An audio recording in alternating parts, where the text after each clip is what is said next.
भाई चंद्रशेखर, जैसा कि आप कह रहे हैं अभी वे पावर में नहीं है, भाई चंद्रशेखर आज़ाद के साथ में कलम की पावर है, संविधान की पावर है, पूरे समाज की पावर है और उस पावर के तहत वे न्याय दिलाने का काम करते हैं।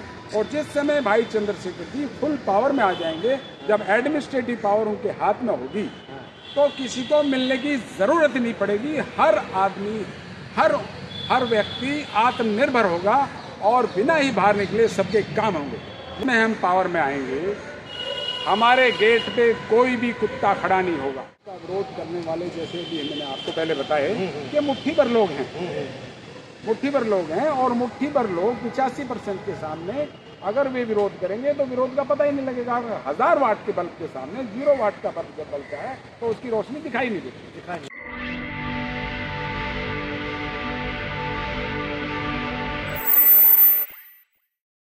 जय भीम, मैं मेवालाल और आप देख रहे हैं बहुजन समय।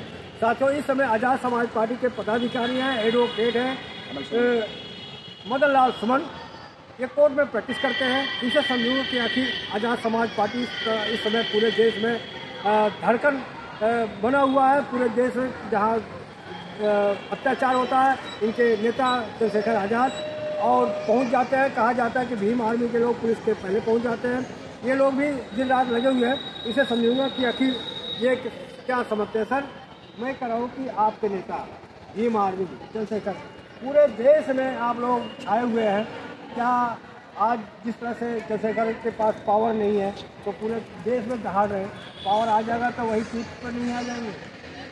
ऐसा है, भाई चंद्रशेखर आज़ाद संस्थापक आज़ाद समाज पार्टी का सिर, ये पार्टी बहुजन समाज में जन्मे महापुरुष और समाज सुधारकों की विचारधारा पे बनाई गई, बाबा साहब की विचारधारा पे बनाई गई। ये पार्टी कम सामाजिक विचारधाराओं पे आधारित ज़्यादा है, इसलिए इस पार्टी के नेता भाई चंद्रशेखर आज़ाद को ये दर्द है कि जहाँ भी SC ST OBC माइनॉरिटी पे किसी भी प्रकार का अन्याय होता है तो उसको न्याय दिलाने के लिए आपके अनुसार पुलिस से पहले पहुंचने का काम करते हैं। क्योंकि हमारे महापुरुषों की भी यही सोच थी कि जो हम सामाजिक तौर पे गुलाम बनाए हुए हैं, हमारे साथ में जो अन्याय होते हैं, इनको न्याय दिलाने वाले सिर्फ भाई चंद्रशेखर आज़ाद ही हैं आज पूरे भारत के अंदर। और भाई Chandrashekhar Azad SC ST OBC minority और जिनको न्याय नहीं मिलता है, उनकी धड़कन है, उनका चेहरा है, उनकी आवाज़ है। मेरा सवाल अधूरा रह गया। मेरा ये सवाल था, अभी चंद्रशेखर के पास न कोई मंत्री है, न मुख्यमंत्री है, न विधायक है, न MP है, केवल अकेले हैं। तो अभी उनके पास कोई पावर नहीं है, पूरे देश में जहां है। अगर पूरा पावर हो जाएगा, उनके सिक्योरिटी लग जाएगी, तो जो हवाई चप्पल वाले हैं, लुंगी वाले हैं, फटे पुराने कपड़े पहनने वाले, उनको मिलने का परमिशन मिलेगा? उनका जो गार्ड का जगह भाई अभी नहीं है, खाली नहीं है। वही जो मोटे मोटे पेट वाले हैं उन्हीं का मौका। भाई चंद्रशेखर, जैसा कि आप कह रहे हैं अभी वे पावर में नहीं है, भाई चंद्रशेखर आज़ाद के साथ में कलम की पावर है, संविधान की पावर है, पूरे समाज की पावर है और उस पावर के तहत वे न्याय दिलाने का काम करते हैं। और जिस समय भाई चंद्रशेखर जी फुल पावर में आ जाएंगे, जब एडमिनिस्ट्रेटिव पावर उनके हाथ में होगी, तो किसी को मिलने की ज़रूरत नहीं पड़ेगी। हर आदमी, हर व्यक्ति आत्मनिर्भर होगा और बिना ही बाहर निकले सबके काम होंगे। नहीं, मेरा नहीं, आप सवाल का उत्तर दे पा रहे हो। मेरा कह रहा हूँ कि देखा गया है कि जो पावर में आ जाता है ट्रूप को आ जाते हैं, या तो गार्ड मना कर देगा भाई नहीं है, आपको मिलेगा 10 में उसको जांच होगा, पर आपको मना कर दिया जाए, आपको मिलने नहीं दिया जाएगा। तो ये करो कि जब पावर में आ जाएगा तो क्या वही इनके अंदर भी आ जाएगा? जिस समय हम पावर में आएंगे, हमारे गेट पे कोई भी कुत्ता खड़ा नहीं होगा, हमारा गेट बिल्कुल ओपन होगा, क्योंकि भाई चंद्रशेखर आज़ाद पूरी जनता का नेता होगा और जनता ही उसकी रक्षा करेगी। हम बिना रक्षा के, बिना सिक्योरिटी के वहाँ पर रहेंगे, क्योंकि जब हम सारे ही काम सही करेंगे और सबके लिए काम करेंगे तो हमारा कोई ना दुश्मन होगा, ना हमें सुरक्षा की जरूरत होगी। सर, आप लोग तो आरक्षण के समर्थक हैं और आरक्षण का विरोध पूरे देश में। आपको कहा जाए कि आरक्षण को ख़त्म कर देना चाहिए, संविधान को बदल देना चाहिए, तो मतलब ये कैसे आपको इसको लड़ाई लड़ पाएंगे? अकेला चला बाहर थोड़ी छोड़ पाएगा। ऐसा है, भले ही वे आरक्षण विरोधी हों, लेकिन आज जो वे कुर्सी पर बैठे हुए हैं वो भी संविधान की देन है। अगर ये संविधान नहीं होता तो उनको वोट पावर नहीं होती, ना ही वे वहां पर जाकर बैठते। ये भले ही कितना भी हमारा विरोध करें, आरक्षण जाति के आधार पे है और ये जाति के आधार पे रहेगा, क्योंकि ये पढ़ाई लिखाई के या धन बल के आधार पे नहीं। हम कितने भी पढ़ लिख जाएं, जैसे हमारे देश के राष्ट्रपति महोदय रहे हैं, उसका भी अपमान होता है, उसको भी जाति के आधार पे सम्मान दिया जाता है। जैसे हमारे चीफ जस्टिस ऑफ इंडिया रहे हैं, कितने पढ़े लिखे हैं और सबसे ऊंची पोस्ट में, फिर भी उनको जाति के आधार पे ही उनको मान सम्मान दिया जाता है। क्या अगर सर्वे किया जाए तो आपको क्या लगता है, आरक्षण विरोधी ज़्यादा है या आरक्षण समर्थक ज़्यादा है?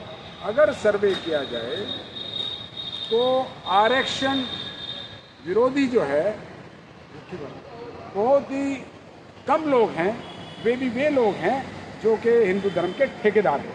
बाकी सब चाहते हैं कि भी हमारे देश में सब लोग भाईचारा काम करके, भाईचारा स्थापित करके और समतामूलक समाज और समाज में संक्रांति से और किसकी संख्या ज़्यादा हो गई? आप मैं सवाल घुमा देते हैं आप। मैं कह रहा हूँ सवाल किसकी संख्या ज़्यादा रहेगी? दोबारा सवाल करो। मेरा कहने का मतलब, अगर सर्वे किया जाए तो आरक्षण विरोधी ज़्यादा निकलेंगे, आरक्षण समर्थक ज़्यादा निकलेंगे? आरक्षण विरोधी बहुत ही कम निकलेंगे, मुट्ठी भर लोग निकलेंगे, बहुत ही कम निकलेंगे। ये मेरा मानना है। और समर्थक तो 85% समर्थक। अच्छा, तो मैं ये कह रहा हूँ कि अगर मान लीजिए जिस तरह से आरक्षण का, SC/ST एक्ट का विरोध हो रहा है, जैसे पहले भी आया था कानून गवर्नमेंट, ये तो माहौल बनाया जा रहा धीरे धीरे, तो क्या आने वाला समय आपको, अगर ये आने का मुकाबला आएगा तो कैसे रक्षा कर पाएंगे? वो मुझे थोड़ा हमें कर पाएंगे। अगर आरक्षण का विरोध होता है तो आरक्षण का विरोध करने वाले, जैसे भी मैंने आपको पहले बताया कि मुट्ठी भर लोग हैं, मुट्ठी भर लोग हैं, और मुट्ठी भर लोग 85% के सामने अगर वे विरोध करेंगे तो विरोध का पता ही नहीं लगेगा। अगर 1000 वाट के बल्ब के सामने 0 वाट का बल्ब जब बलता है तो उसकी रोशनी दिखाई नहीं देती। सर एक सवाल और है, कहा जाता है कि तालिबान और अफगानिस्तान में बच्चियों को पढ़ने नहीं दिया जाता, लेकिन उसका विरोध कोई नहीं करता, ना मुस्लिम आगे कर, ना हिंदू आगे विरोध करता, ना आप लोग। तो ये क्यों है कि आप लोग केवल जो सवर्ण लोग हैं, हिंदू लोग हैं, अगर कोई अत्याचार करते हैं उसका तो खुद को करता है, लेकिन मुसलमान कोई विरोध करते उसको लोग किसको मान लेते हैं? ऐसा है, ये संविधान से पहले, आज़ादी से पहले इस महिला के ऊपर न केवल वहीं अत्याचार हो रहा है, बल्कि यहाँ भी जो हमारे स्वर्ण जाति के लोग हैं, महिला को घर की बाउंड्री के अंदर और पर्दे में रखा करते थे, केवल पुरुषों की सेवा के लिए उसको यूज किया जाता था, बाउंड्री के अंदर से उसे बाहर नहीं दिया जाता था। ये तो बाबा साहब की मेहरबानी है कि हिंदू कोड बिल ला करके उसने महिलाओं को उत्थान की बात की और पढ़ाई लिखाई में और उनको पेरेंट्स की प्रॉपर्टी में और हर जगह उन्हें पुरुष की बराबरी का दर्जा दे करके उसे सम्मान दिया है। क्या पाकिस्तान से हिंदू गायब हो गए हैं? पाकिस्तान से हिंदू गायब हो गए हैं, ये झूठ है, ऐसा नहीं है। वहाँ पर जो हिंदू पाकिस्तान में रहते हैं, भाईचारा बना करके रह रहे हैं। क्या हिंदू खतरे में है? हिंदू वहाँ पर बिल्कुल भी खतरे में नहीं। इंडिया में हिंदू कोई भी खतरे में नहीं है, सब मिलजुल करके प्यार से रह रहे हैं। क्या हिंदू एक नहीं हुए तो टोपी ही दिखेंगे? ये सब झूठ है। अगर हिंदू एक नहीं हुए तो टोपी दिखेंगे, ये बिल्कुल गलत है। क्योंकि चाहे मुस्लिम हो, क्रिश्चियन हो, हिंदू हो, सब लोग इस भारतवर्ष के अंदर आपस में मिल करके रहते हैं। और हमारे यहाँ की जो चुनाव प्रक्रिया है, आप उसमें भी देखते हैं, सभी मिल करके वोट डालते हैं, सभी के प्रतिनिधित्व वहाँ जाकर के बाद लोकसभा पहुँचते हैं और सभी अपने समाज के लिए अपनी बात को रखते हैं। सबके लिए समान कानून बनाए जाते हैं, सब मिलजुल करके रहते हैं। ये तो जो धर्म के ठेकेदार हैं वे ही जाति और धर्म की बात करके ये जहर फैलाने का काम करते हैं अपने राजनीतिक फायदे के। जी, मैं कह रहा हूँ कि जिस तरह से हिंदू राष्ट्र का यात्रा निकल रहा धीरेन्द्र शास्त्री के द्वारा, क्या SC/ST OBC को भी उसमें शामिल होना चाहिए? जो धीरेन्द्र शास्त्री जी यात्रा निकाल रहे हैं, SC/ST OBC उसमें शामिल होने के लिए तैयार हैं, लेकिन उसके लिए हमारी ये शर्त होगी कि सबसे पहले वे जो आज़ादी से पहले हिंदू धर्म के अंदर जो अन्याय और अत्याचार और उन्होंने जो ऊंच नीच ये ब्राह्मण क्षत्रिय वैश्य शूद्र ये जो ऊंच नीच के जो सीढ़ियाँ बनाई गई थी इनको ख़त्म करें और बेटी रोटी का संबंध करें और नाम के पीछे से टाइटल हटाएं, तब जाकर के हम इनके साथ में इस यात्रा में मिलने के लिए तैयार हैं। जैसे नारा दे रहे हैं ये कि जाति पात की करो विदाई, हिंदू हिंदू भाई भाई, इसके अपोजिट इसका कोई आपके स्लोगन है? हिंदू जात पात की करो विदाई, हिंदू हिंदू भाई भाई। हिंदू हिंदू भाई।